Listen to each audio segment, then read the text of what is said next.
اللہ تعالیٰ کو اپنے بندوں کی صفات میں جو صفات پسند ہیں ان میں سے ایک یہ ہے کہ بندہ اپنے گناہوں سے توبہ کر لے۔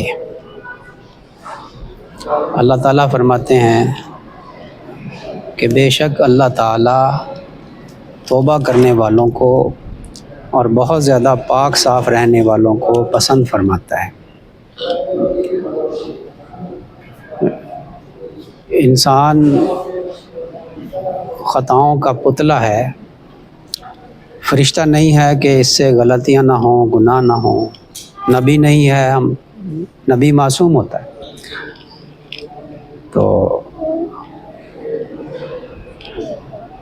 انبیاء علیہ السلام اور فرشتوں کے علاوہ جتنے بھی انسان ہیں ان سے خطا ہو سکتی ہے، گناہ ہو سکتا ہے۔ صحابہ کرام رضی اللہ عنہم اجمعین سے بھی خطائیں ہوئی ہیں، لیکن وہ ایسے لوگ تھے نبی کریم صلی اللہ علیہ وسلم کے صحبت یافتہ۔ آپ صلی اللہ علیہ وسلم کی صحبت کی برکت سے ان کے گناہ جو ہے وہ باقی نہیں رہتے تھے۔ وہ ایسے کہ بڑی جلدی رجوع کرنے والے لوگ تھے۔ کبھی بشری تقاضے کی وجہ سے کوئی غلطی ہو گئی تو فوراً ہی توبہ کر لیتے تھے۔ تو توبہ کرنے والوں کو اللہ تعالیٰ پسند فرماتا ہے۔ اللہ نے قرآن پاک میں فرمایا۔ تو صحابہ کرام محفوظ تھے گناہوں سے، اور وہ محفوظ ہونے کا مطلب تو میں نے عرض کر دیا کہ کبھی کوئی بشری تقاضے کی وجہ سے غلطی ہو گئی تو فوراً ہمیں اس بات کی اجازت نہیں ہے کہ ہم صحابہ کرام کی غلطیوں کو ہم اجاگر کرنے کی کوشش کریں۔ اللہ کے نبی صلی اللہ علیہ وسلم نے منع فرما دیا اور فرما دیا کہ میرے صحابہ کے بارے میں اللہ سے ڈرو۔ اگر قیامت کے دن صحابہ کے بارے میں کوئی مطالبہ تم سے ہو گیا نا تو پکڑ ہو جائے گی۔ یہ وہ فتنے کا دور ہے، ہم جس فتنے دور سے گزر رہے ہیں نا، اس میں بعض نام نہاد سکولرز وہ صحابہ کرام کی غلطیوں کو اچھالنے کی کوششیں کر رہے ہیں۔ ایسی جو غلطیاں ہیں بھی نہیں صحابہ کرام کی، ان کو بھی غلطیاں بنا کر وہ پیش کر رہے ہیں تاکہ مسلمان صحابہ کرام سے متنفر ہو جائیں، نعوذ باللہ من ذالک۔ اللہ کے نبی صلی اللہ علیہ وسلم نے ڈرایا ہے اس بارے میں۔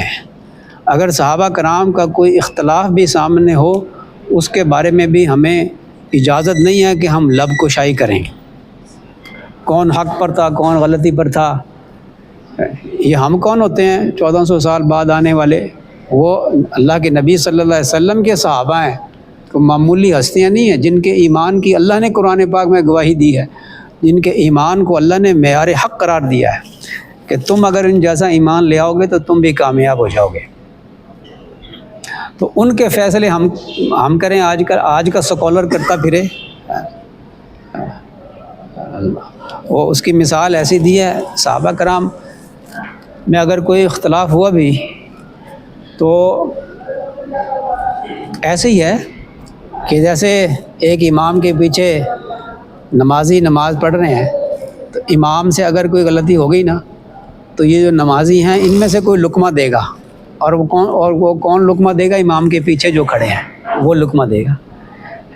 وہ جو وضو کر رہا ہے وہاں بیٹھا ہوا، وہ اگر لقمہ دے اور امام اس کا لقمہ لے لے تو فقہاء کرام سے پوچھیں، مفتیان کرام سے پوچھیں کہ نماز ہوگی بھی کہ نہیں ہوگی۔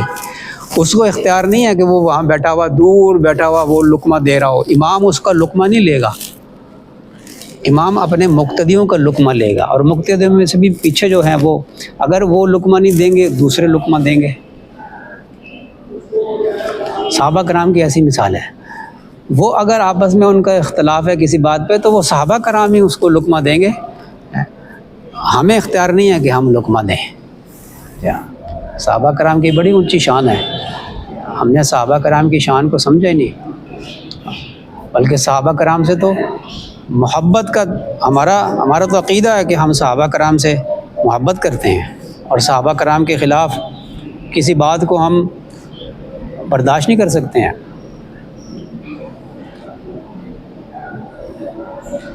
تو بات تو توبہ کی ہو رہی تھی. تو صحابہ کرام کے بارے میں ہمیں اختیار نہیں ہے کہ ہمارے پاس کیا معیار ہے کہ ہم صحابہ کرام کی غلطیوں کو اگر معیار ہو بھی نہ فرض کریں کوئی معیار ہو تب بھی ہمیں اجازت نہیں ہے اس بات کی کہ صحابہ کرام کی غلطیوں کے بارے میں ہم کوئی کلام کریں.